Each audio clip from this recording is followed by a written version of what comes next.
நாகப்பட்டினம் துறைமுகத்திலிருந்து ஜஃப்னா காங்கேசன் துறைமுகத்துக்கு செல்லக்கூடிய கப்பல் பயணம் தான் நம்ம பார்த்து கொண்டே இருக்கிறோம்.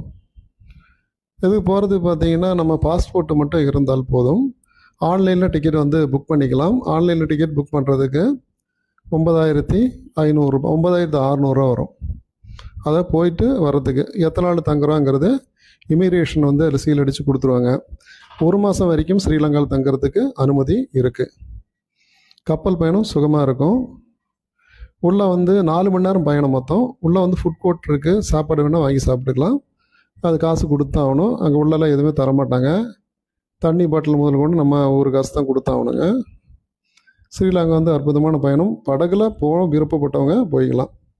இப்போ கடந்த 2 மாதமாக கட் பண்ணி வச்சுருக்காங்க. அனுமதி இல்லை.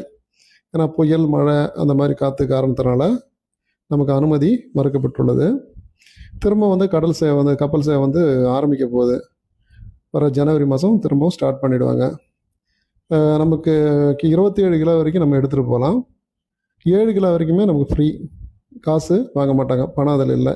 7 கிலோ வரைக்குமே அந்த பேக், கை பேக்கை நம்ம எடுத்துகிட்டு போயிடலாம். அதுக்கு மேலே நம்ம எடுக்கணும்னா 27 கிலோவுக்கு அப்புறம் பணம் 1 கிலோவுக்கு இவ்வளோ அமௌண்ட்டு சொல்லி பணம் வாங்கி வசூல் பண்ணிகிட்ருக்காங்க.